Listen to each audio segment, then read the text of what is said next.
Welcome to the channel The Revenge of Slaves. In 1850, the cotton fields of Wilcox County, Alabama, stretched without end beneath a merciless sun that seemed to scorch not only the earth, but the very souls of those laboring under it. The Blackwood Plantation rose as a monument to wealth built on agony. Its white columned mansion loomed like a ghost above the quarters, where enslaved families lived in conditions that mocked human dignity. It was here, among the whispered prayers and muffled sobs drifting from the slave cabins each night, that a question would be posed. A question so deceptively simple, yet so shattering, that it would unearth secrets buried deeper than any grave. The boy destined to ask this question was named Samuel. Born into bondage in 1842, he had never known a world beyond the plantation's borders, no reality except the one dictated by the crack of an overseer's whip and the endless rhythm of cotton picking. His mother, called Celia by the masters, though her true name had been stolen along with her freedom, worked in the plantation house as a cook and seamstress. She was known for her stillness, for the way she drifted through the mansion like a specter, her eyes always lowered, her voice never climbing above a whisper. What set Samuel apart, what marked him from birth in ways both protective and perilous, was his appearance. While his mother's skin held the deep darkness of her African heritage, Samuel's complexion was fairer, his features more defined, his hair softer to the touch. In the brutal arithmetic of slavery, where bloodline dictated destiny, Samuel occupied a treacherous middle ground, too dark to be free, too light to be overlooked. The other children in the quarters whispered about Samuel when they thought he couldn't hear. They spoke of how Master Josiah Blackwood would sometimes pause during his inspections of the slave quarters, fixing the boy with an expression that was neither kindness nor cruelty, but something far more layered and disturbing. The adults would quickly hush such talk, their faces hardening with fear, but children perceive what adults pretend not to see.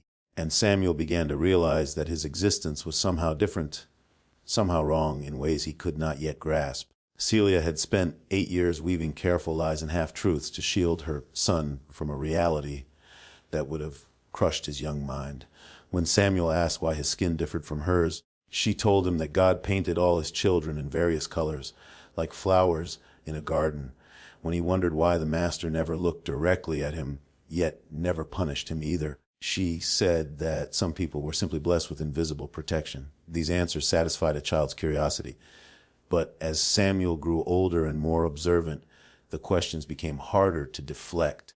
The plantation house where Celia worked was a universe unto itself, filled with fine furniture imported from Europe and portraits of Blackwood ancestors whose pale eyes seemed to track visitors through every room. Master Josiah was a man of 43, unmarried despite the social expectations of his class and wealth.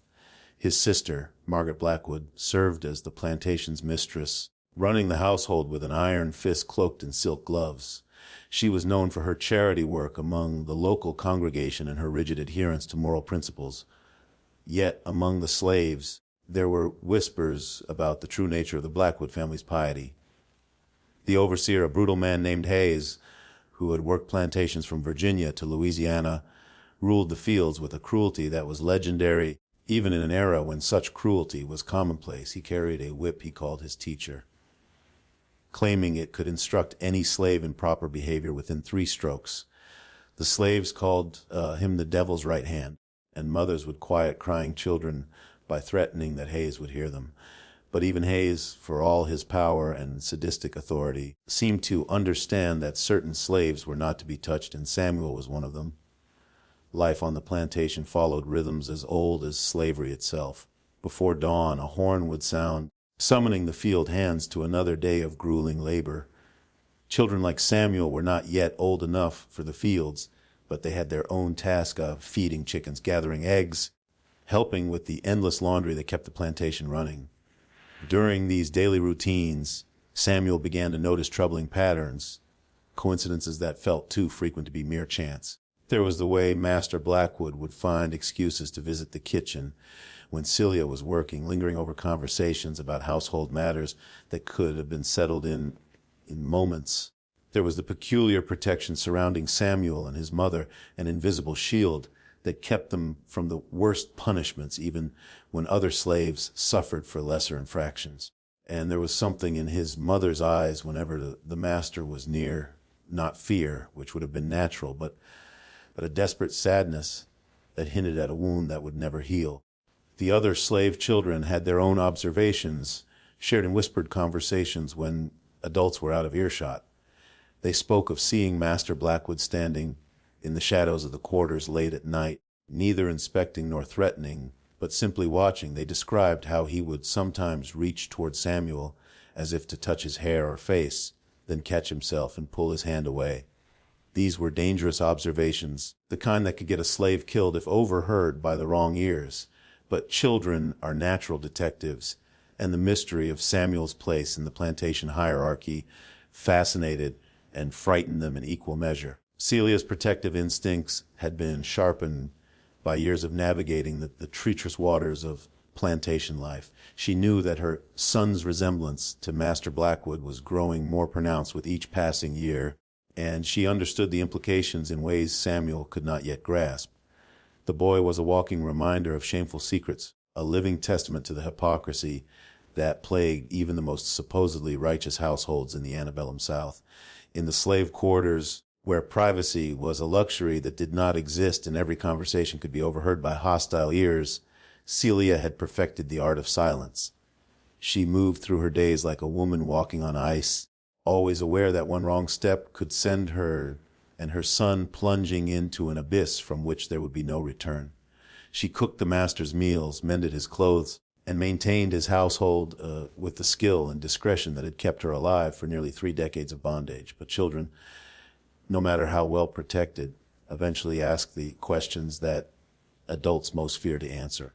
And in the spring of 1850, as Samuel approached his 8th birthday and his resemblance to Master Blackwood became undeniable to anyone with eyes to see, the moment Celia had dreaded finally arrived.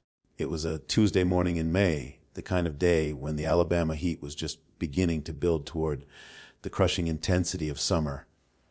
Samuel had been sent to gather herbs from the kitchen garden, a task that allowed him to move through areas of the plantation normally forbidden to slave children.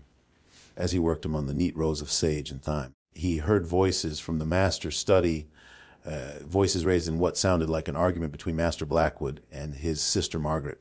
The window was open to catch the morning breeze, and Samuel, with the natural curiosity of childhood, found himself drawn to listen. What he heard would forever change his understanding of his world, though the full implications would take years to unfold. "The boy grows more like you every day." Margaret's voice was sharp with accusation. "People are beginning to notice. The pastor mentioned it just last Sunday, asking after your young relation. How much longer do you think this charade can continue?" Master Blackwood's response was muffled, but Samuel caught fragments. "My responsibility cannot simply..." And then, more clearly, "He is my son, Margaret. Whatever his circumstances, whatever his mother's station, he carries my blood." The word struck Samuel like a physical blow. He dropped the basket of herbs, scattering them across the garden path, and ran. He ran through the carefully maintained grounds of the plantation house, past the stables where horses worth more than human lives were groomed and fed, past the smokehouse where meat was cured for the master's table while slave children went hungry. He ran until his lungs burned and his legs gave out, collapsing finally in the shade of an old oak tree that had stood sentinel over the plantation since before the first slaves arrived. When Celia found him there hours later, his face was streaked with tears and dirt, his small body shaking with sobs he could not control. She knelt beside him in the red Alabama clay, her own heart breaking as she realized that the careful wall of protection she had built around her son's innocence had finally crumbled. "Mama," Samuel whispered, his voice raw from crying, "why does the master look like me?" The question hung in the air between them like smoke from a fire that could not be extinguished. Celia looked into her son's eyes. Eyes that were hazel like his father's, not brown like her own, and knew that the time for protective lies had passed. The truth was about to emerge, bringing with it consequences that neither she nor Samuel could yet imagine. In the distance, the plantation bell rang, calling slaves back to work. But for this moment, mother and son remained frozen in time, balanced on the edge of a revelation that would expose the deepest hypocrisies of their world. The boy, who had lived his entire life as property, was about to learn that he was also the master's son, a truth that would make him neither freed nor slave, but something far more dangerous, living evidence of the moral corruption that infected even the most God-fearing households in the American South. The oak tree under which they sat had witnessed generations of such moments, had sheltered countless conversations between mothers and children forced to navigate the impossible maze of slavery's contradictions. Its branches had heard whispered prayers for freedom, desperate plans for escape, and stolen moments of love from a system designed to destroy the bonds between families. Now it would witness another kind of breaking as an 8-year-old boy began to understand the true nature of the world into which he had been born. As the sun climbed higher in the Alabama sky, casting harsh shadows across the plantation grounds, Celia made a decision that would change both their lives forever. She would tell Samuel the truth, not all of it, for he was still too young for the full horror of her story, but enough to help him understand his place in a world that saw him as both victim and threat.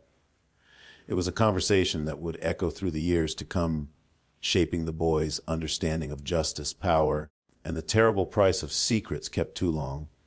The plantation around them continued its daily routine, unaware that in the shade of an ancient oak tree, a mother was about to explain to her son why he carried the face of his oppressor, and why that resemblance would make his life more dangerous with each passing year. The truth that had been hidden for 8 years was finally demanding to be heard, and with it would come consequences that no one, not Celia, not Samuel, and certainly not Master Josiah Blackwood, could fully predict or control.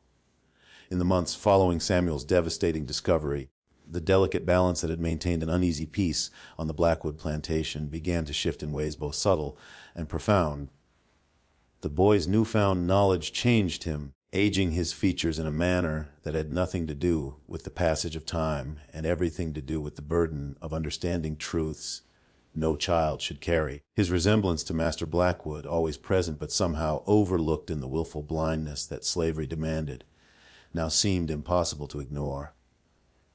Celia had done her best to explain the inexplicable, choosing her words with the care of someone diffusing a bomb. She told Samuel that sometimes powerful men took what they wanted from powerless women, that children born from such unions lived in a world between worlds, belonging fully to neither. She spoke of love where it existed and survival where love was impossible, crafting a narrative that preserved some remnant of her son's innocence while preparing him for the realities ahead. But children understand more than adults often realize, and Samuel grasped the implications of his mother's careful explanations with a clarity that terrified her. He began to see the plantation differently, noticing the way other light-skinned slaves moved through their days with a particular kind of wariness, understanding for the first time that he was not unique in carrying the bloodline of his oppressors. The revelation opened his eyes to patterns that had always been present, but had previously existed beyond his comprehension. Master Blackwood himself seemed to sense that something had changed in the atmosphere of his domain. During his daily inspections of the plantation, his eyes would linger on Samuel with an expression that mixed guilt, possession, and something that might have been called affection in different circumstances. The master began leaving small gifts where the boy might find them: a carved wooden horse, a book of Bible stories, sweetmeats from the kitchen meant only for the master's table. These offerings were never given directly, always discovered as if by accident, maintaining the fiction that no relationship existed between them. Margaret Blackwood, ever watchful of her brother's behavior and acutely aware of the potential scandal Samuel represented, began pressuring Josiah to make decisions that had been postponed too long. She spoke of selling Celia and Samuel to distant plantations, of the necessity of removing temptation and evidence from their lives. Her words carried the cold pragmatism of a woman who understood that reputation in their social circle was more valuable than human life, and that Samuel's continued presence threatened both. The other slaves watched these developments with the keen attention of people whose survival depended on reading the emotional currents of their masters. They recognized the signs of approaching change, the subtle tensions that preceded major upheavals in plantation life. In the quarters, conversations grew more hushed, and parents held their children closer, understanding that whatever storm was building around Samuel and Celia might sweep others along in its wake. Samuel himself began to withdraw from the casual friendships he had enjoyed with other slave children. The knowledge of his parentage created a barrier he could not cross, making him feel simultaneously superior and inferior, protected and endangered. He found himself studying Master Blackwood's face during the man's visits to the kitchen, searching for resemblances and differences, trying to understand what it meant to carry the blood of both oppressor and oppressed in his veins. The boy's behavior became a source of growing concern for Celia. She watched her son struggle with questions that had no easy answers, observed him wrestling with concepts of identity and belonging that challenged the very foundations of their world. Samuel would sometimes ask why God would allow such confusion to exist, why he had been born into circumstances that made him neither fully one thing nor another. These were theological questions that tested even Celia's deep faith, forcing her to confront doubts about divine justice that she had spent years suppressing. As summer progressed and the cotton plants grew tall in the Alabama heat, tensions throughout the plantation continued to escalate. Rumors began circulating among neighboring plantations about the situation at Blackwood.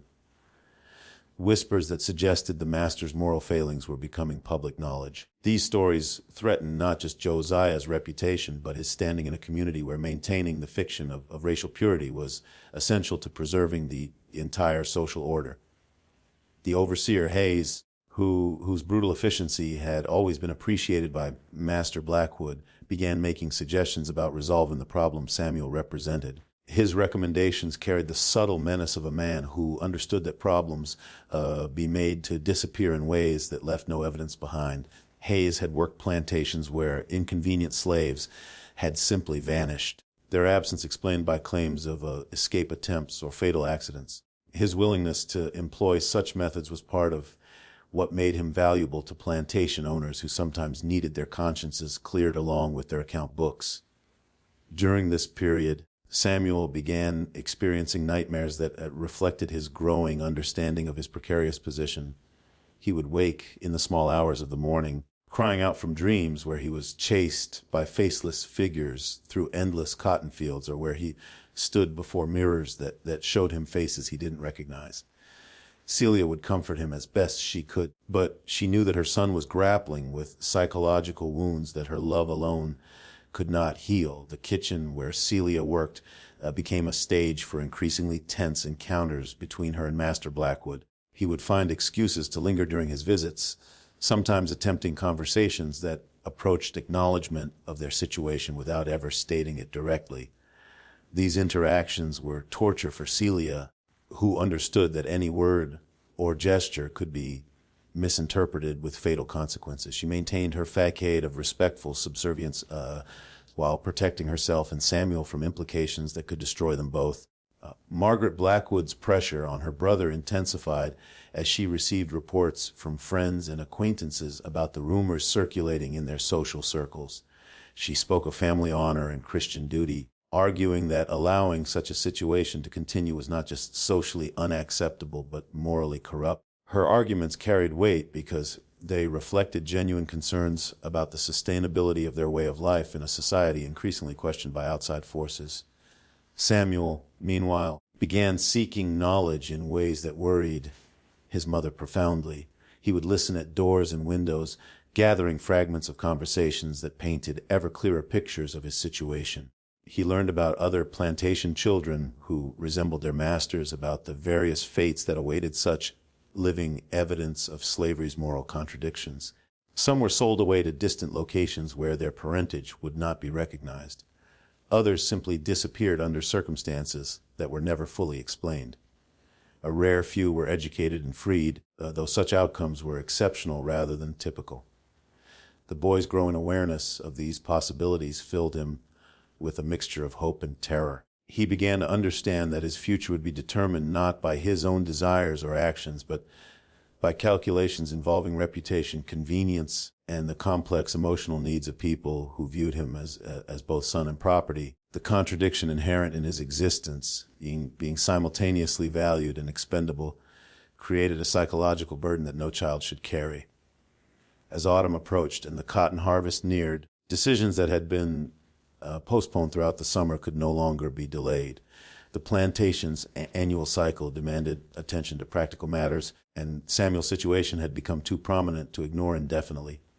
Whether through sale, education, or other means, his presence in the delicate ecosystem of Blackwood Plantation would have to be addressed before the social tensions it created had reached a breaking point that could destroy everything Master Blackwood had built. The stage was being set for confrontations that would force all parties to face truths they had spent years avoiding, revelations that would expose the fundamental contradictions of a society built on the fiction that human beings could be owned while maintaining that all humans were created in God's image. The questions Samuel had begun asking would demand answers that would challenge not just individual consciences, but the entire moral framework of antebellum Southern society. The cotton harvest of 1850 brought with it the kind of frenzied activity that typically consumed all attention on the plantation. From dawn until well past dusk, every able-bodied slave worked to bring in the crop that would determine the year's profits and, by extension, the conditions under which they would live through the coming winter. It was during this period of intense labor and distraction that Master Blackwood made a decision that would change the trajectory of Samuel's life in ways no one could have anticipated.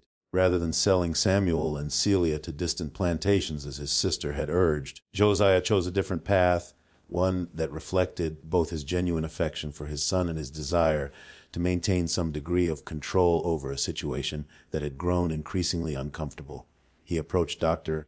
Elias Weatherby, the plantation's physician and one of the few men in Wilcox County whose discretion could be trusted absolutely, with a proposal that would test the boundaries of what was socially acceptable even in their permissive society. Dr. Weatherby was a man in his 60s, educated at Harvard Medical School before returning to Alabama to minister to the health needs of the planter class. He had delivered hundreds of babies, both white and black, and had long ago ceased to be surprised by the complexities of plantation family structures. His medical practice had made him privy to secrets that could have destroyed dozens of prominent families, and his continued prosperity depended on his ability to provide solutions to problems that could not be discussed in polite society. The arrangement Josiah proposed was elegant in its simplicity and revolutionary in its implications. Samuel would be removed from the plantation environment, but not sold away to unknown masters. Instead, he would be sent to Dr. Weatherby's household in the county seat of Camden, where he would serve as a house servant while secretly receiving the education typically reserved for white children. The fiction would be maintained that Samuel was simply another slave being trained for more sophisticated household duties. But in reality, he would learn to read, write, and calculate in preparation for a future that remained undefined but held possibilities no slave child could normally imagine. Celia received news of this decision with emotions so complex that she struggled to process them. Relief that her son would be removed from the immediate danger of his situation mixed with terror at the prospect of separation. Joy at the possibility of Samuel receiving an education competed with fear that this unusual arrangement would ultimately place him in even greater peril.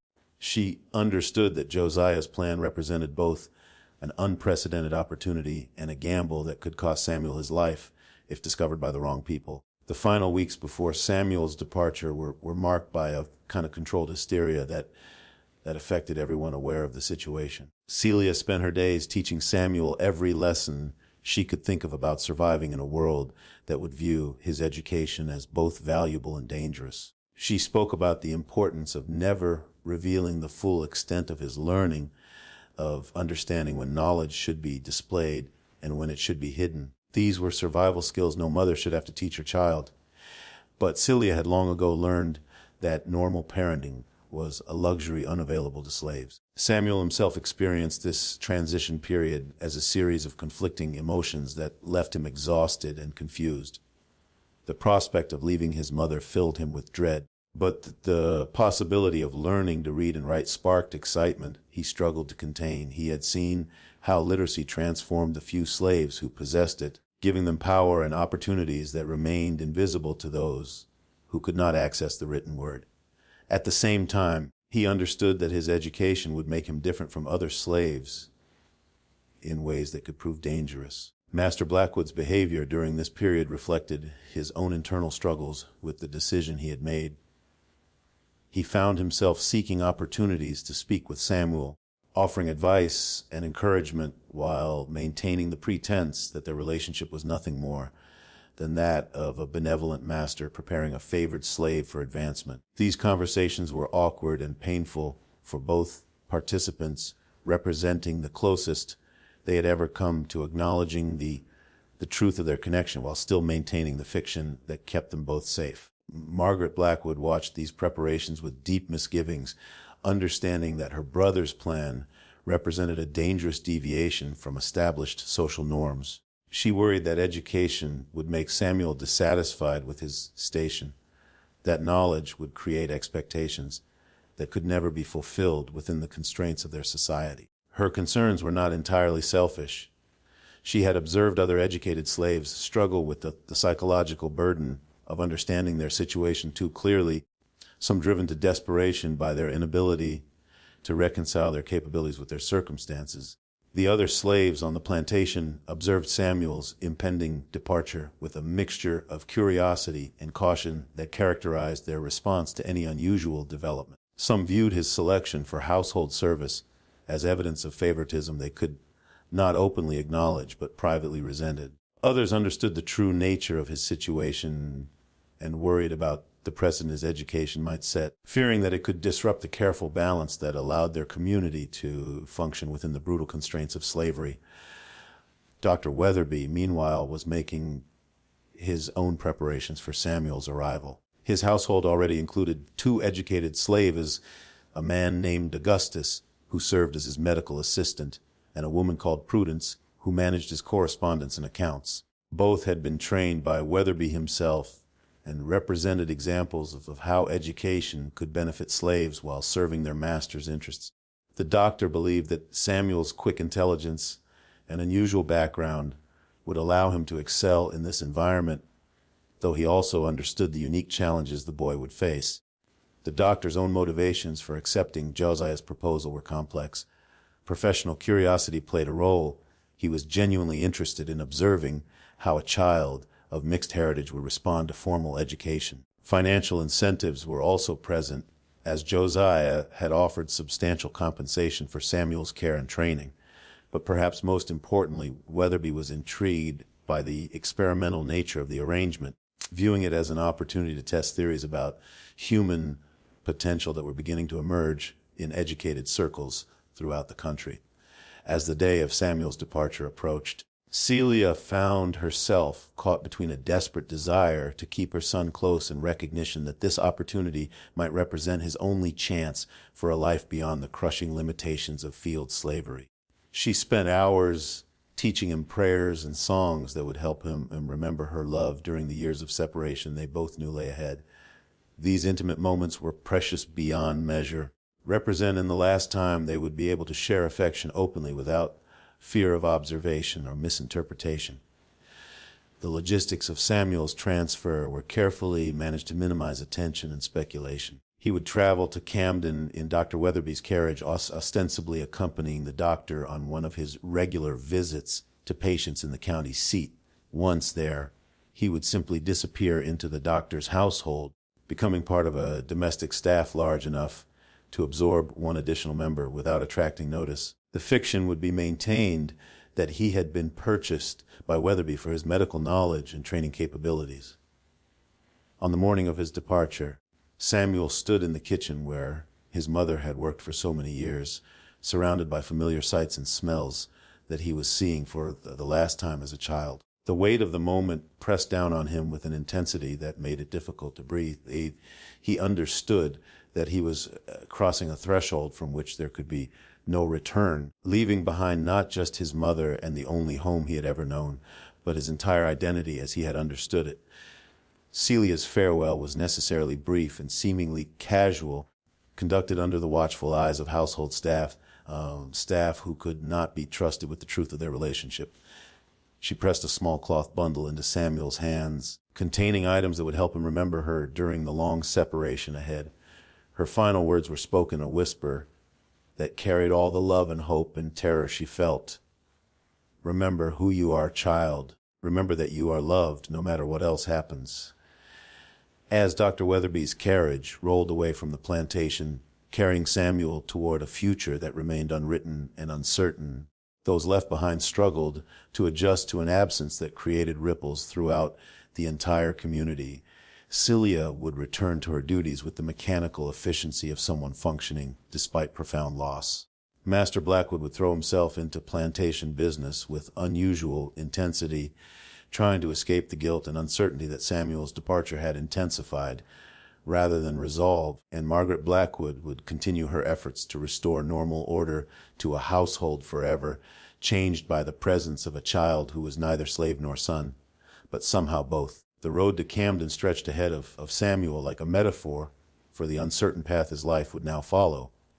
Behind him lay the only world he had ever known, with all its contradictions and cruelties. Ahead waited possibilities he could barely imagine, opportunities freighted with dangers he was only beginning to understand. The boy who had asked why the master looked like him was about to discover that some questions, once asked, change everything forever. Dr. Weatherby's household in Camden represented a different world entirely from the agricultural rhythms of plantation life. The doctor's residence, a substantial brick house on the town's main street, served multiple functions: family home, medical office, an informal academy for the slaves whose education served both humanitarian and practical purposes. Samuel's introduction to this environment marked the beginning of a transformation that would challenge every assumption he had developed about his place in Southern society. Augustus, the medical assistant who had worked with Dr. Weatherby for over 15 years, became Samuel's first teacher in the complex navigation required of educated slaves. A man in his 40s with scarred hands that testified to years of assisting with surgical procedures, Augustus possessed an intellect that had been carefully cultivated while remaining hidden from all but a select few. His lessons for Samuel went far beyond reading and writing to encompass the psychological skills necessary for survival in their unique position. Knowledge is power, Augustus explained during one of their early conversations. But displayed knowledge is danger. You must learn to be smart enough to be useful, but never so smart as to be threatening. The white folks who educate us need to believe they remain our superiors, even as they depend on our capabilities to maintain their own positions. Prudence, who managed Dr. Weatherby's correspondence and financial records, reinforced these lessons through her own example. A woman of perhaps 35 with hands perpetually stained with ink and a mind capable of calculations that surpassed many educated white men. She demonstrated daily how intelligence could be wielded as a tool for advancement within the constraints of their society. Her interactions with the doctor's white patients and business associates were masterpieces of deference that concealed razor-sharp analytical abilities. Samuel's formal education began with basic literacy skills, but quickly expanded to encompass subjects that few white children of his age were studying. Dr. Weatherby believed in comprehensive intellectual development and introduced his young prodigy to mathematics, natural philosophy, basic medical knowledge, and even rudimentary Latin. The boy's quick grasp of these subjects surprised even the doctor, who had expected intelligence but was unprepared for the depth of Samuel's curiosity and retention. The psychological adjustment to this new life proved more challenging than the intellectual demands. Samuel found himself caught between worlds in ways that created constant internal tension. In the doctor's household, he was encouraged to think, question, and learn with an intensity that fed his hungry mind. But beyond those walls, Camden society operated according to the same racial hierarchies that governed plantation life, and Samuel was forced to remember constantly which identity he could display in which circumstances. Letters from his mother arrived irregularly, carried by trusted intermediaries who moved between the plantation and town on various errands. These communications were necessarily brief and coded, expressing love and concern while avoiding any details that could prove dangerous if intercepted. Celia's messages spoke of seasonal changes, household news, and her prayers for Samuel's well-being. But between the lines, the boy could read his mother's longing and worry. Master Blackwood's influence over Samuel's new situation remained significant. but carefully concealed.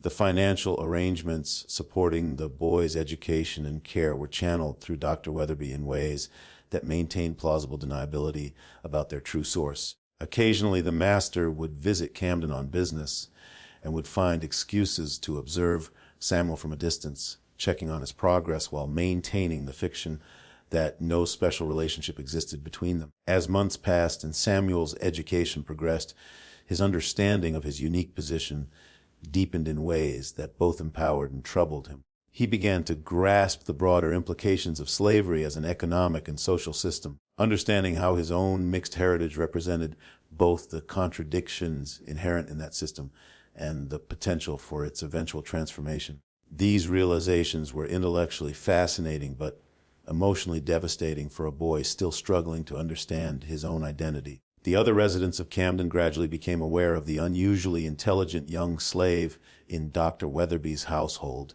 though none suspected the true extent of Samuel's education.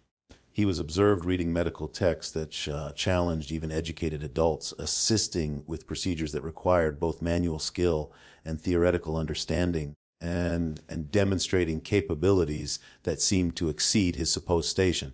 These observations generated conversations among the town's elite that reflected growing anxiety about the implications of educating slaves. Samuel's relationship with Dr. Weatherby evolved into something approaching mentorship, though both participants understood the limitations that their respective positions imposed. The doctor found genuine pleasure in nurturing such a promising intellect, while Samuel discovered in his teacher a model of how knowledge could be pursued for its own sake, rather than simply as a tool for survival. Their daily discussions ranged across topics that challenged conventional thinking about race, intelligence, and human potential. However, this intellectual flowering occurred against a backdrop of increasing political tension that would soon affect everyone in their community. The Compromise of 1850 had temporarily diffused national conflicts over slavery, but in Alabama, debates about the institution's future were intensifying among educated classes who understood that external pressures were mounting. Dr. Weatherby's household, with its unconventional approach to slave education, represented exactly the kind of experiment that critics of slavery pointed to as evidence of the system's internal contradictions.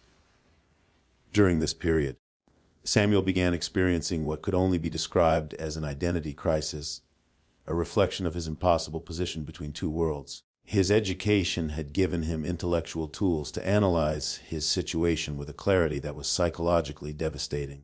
He understood that his white heritage provided certain protections and opportunities, while his enslaved status negated any legal rights or social standing. This knowledge created a psychological burden that manifested in periods of depression and anger that worried his caretakers. The boy's emotional struggles were compounded by his physical development, which was making his resemblance to Master Blackwood increasingly pronounced. Visitors to Dr. Weatherby's household sometimes commented on Samuel's unusual features, speculating about his heritage in ways that made everyone uncomfortable.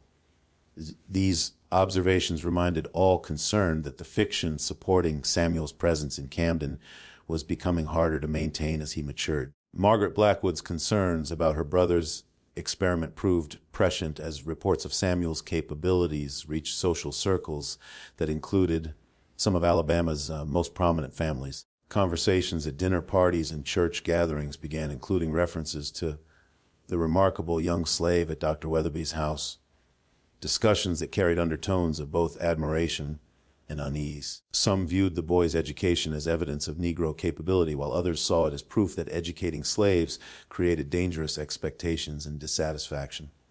As 1851 dawned, Samuel faced his 9th birthday with a mix of pride in his accomplishments and uncertainty about his future.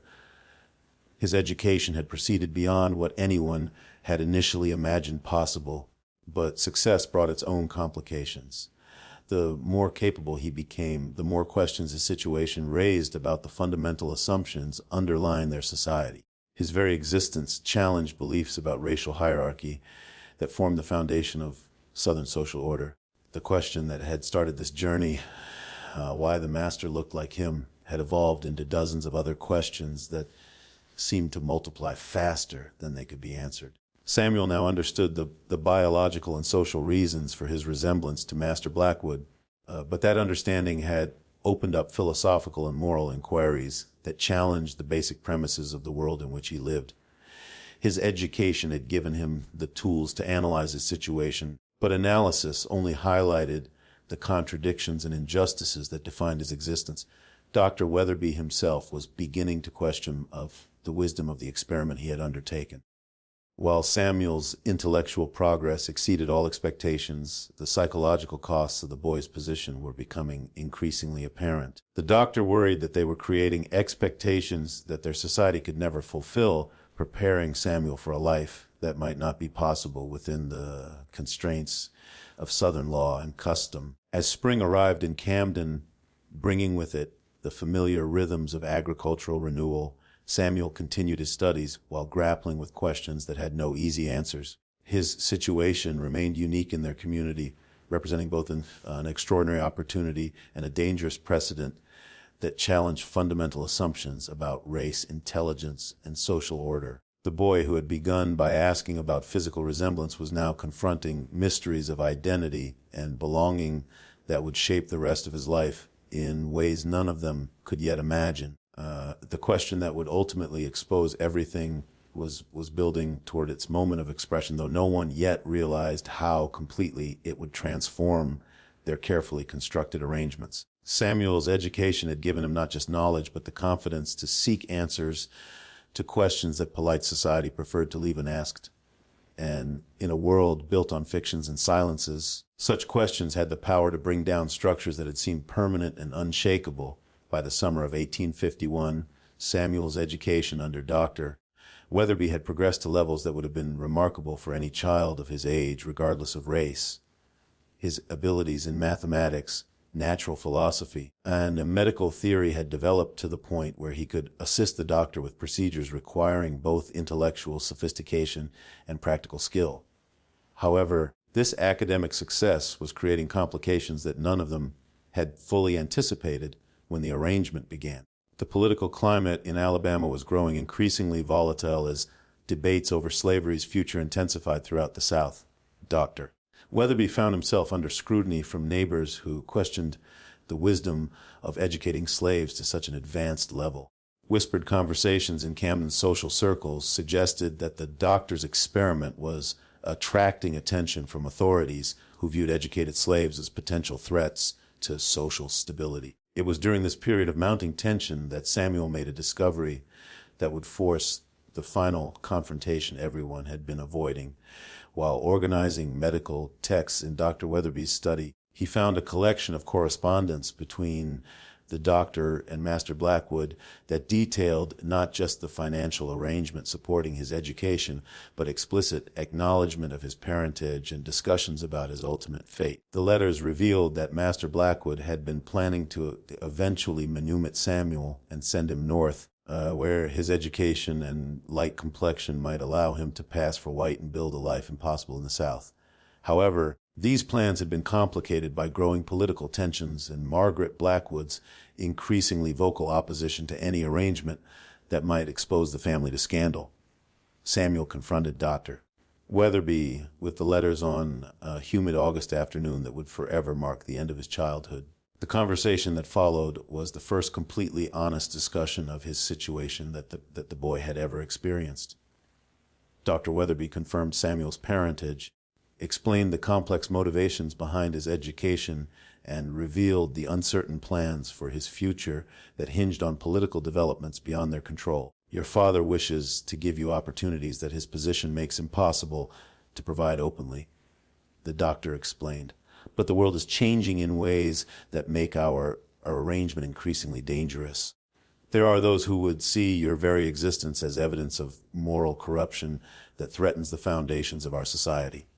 The revelation that Master Blackwood had been planning his freedom created emotions in Samuel that were almost impossible to process. Joy at the prospect of liberation mixed with anger at having been kept ignorant of these plans. Understanding that his father cared enough to risk social standing for his welfare competed with resentment that this care had been expressed through secrecy and deception rather than open acknowledgement. Within weeks of Samuel's discovery, the careful balance maintaining their situation began to collapse. Margaret Blackwood Learning of her brother's manumission plans through household servants who had overheard conversations threatened to expose the entire arrangement unless it was terminated immediately. Her ultimatum forced a crisis that had been building since Samuel first asked his devastating question years earlier. Master Blackwood arrived in Camden on a September morning heavy with the weight of decisions that could no longer be postponed. His meeting with Dr. Weatherby and Samuel took place in the doctor's study, where the boy's education had flourished and where his future would now be determined. The conversation was formal yet emotionally charged, representing the closest the three of them had ever come to acknowledging the true nature of their relationships. "The situation has become untenable," Blackwood explained, his voice carrying exhaustion that reflected months of internal struggle. "Margaret threatens exposure that would destroy not just our family's reputation, but your safety as well. The political climate makes it impossible to proceed with manumission as planned." Samuel listened to this discussion of his fate with the composure his education had taught him, but inside his emotions raged with the intensity of someone watching their dreams dissolve. The freedom that had seemed within reach was being withdrawn due to forces beyond his control, returning him to a limbo that was perhaps worse than never having hoped at all. Dr. Weatherby proposed an alternative that would allow Samuel to maintain some benefits of his education while removing him from the immediate danger of exposure. The boy would be sent to New Orleans, where the more complex racial hierarchies of that cosmopolitan city might allow him to function as a skilled artisan or even eventually purchase his own freedom. It was a compromise that satisfied no one completely but offered Samuel some hope for a future beyond slavery. The final weeks of Samuel's time in Camden were marked by feverish preparation for a journey that would take him further from his mother than he had ever been. Dr. Weatherby provided him with forged papers documenting skills in carpentry and masonry that would make him valuable in New Orleans construction trades. More importantly, he gave Samuel letters of introduction to abolitionists who might assist his eventual escape to freedom in the North. Samuel's farewell to Dr. Weatherby was necessarily brief but deeply emotional. The man who had served as teacher, protector, and surrogate father pressed a small package into the boy's hands containing money, additional documentation, and a letter explaining his true parentage for use if circumstances ever made such revelation beneficial rather than dangerous. The journey to New Orleans in October 1851 marked the end of one chapter in Samuel's life and the beginning of another that would test everything his education had taught him about survival and self-determination.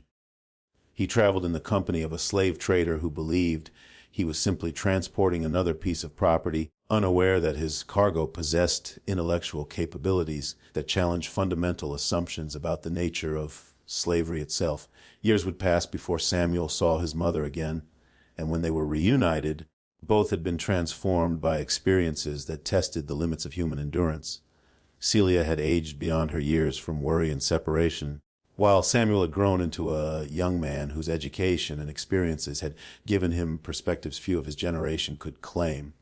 Master Blackwood never publicly acknowledged his son, but he followed Samuel's eventual success in New Orleans through reports that confirmed the wisdom of the education he had arranged. The boy who had asked why the master looked like him grew into a man who used his unusual background and exceptional education to help other slaves find paths to freedom through the Underground Railroad.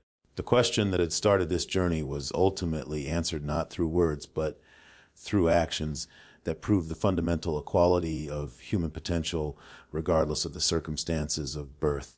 Samuel's story became part of the larger narrative of slavery's internal contradictions, demonstrating how the system's own hypocrisies created the conditions for its eventual destruction. Margaret Blackwood's fears about exposure proved unfounded, but her victory in preventing immediate manumission came at a cost that haunted her for the rest of her life. She had preserved her family's reputation while condemning a gifted child to years of unnecessary bondage, a choice that reflected the moral blindness that made slavery possible but ultimately unsustainable.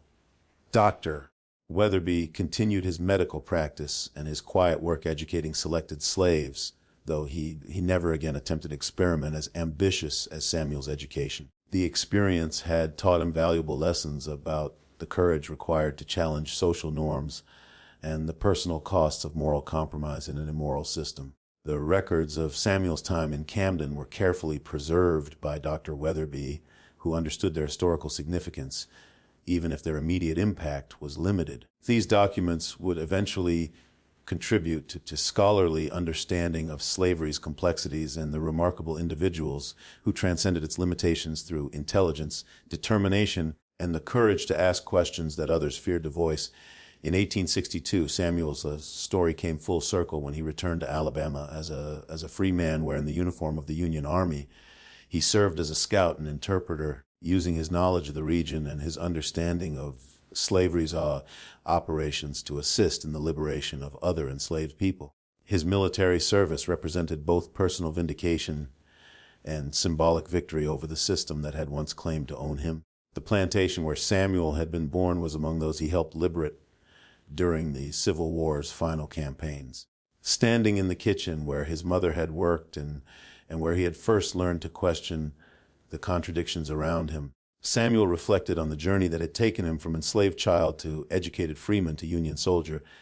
Celia lived to see her son's triumph, though she did not survive long enough to witness the full flowering of the freedom that his questions had helped create. Her faith that education and courage could overcome even the most entrenched systems of oppression had been vindicated by events she could never have imagined when she first tried to explain to a confused boy why he resembled his oppressor. Master Blackwood died in 1864, never having publicly acknowledged his son, but having lived long enough to see the world that had shaped their impossible relationship crumble around him.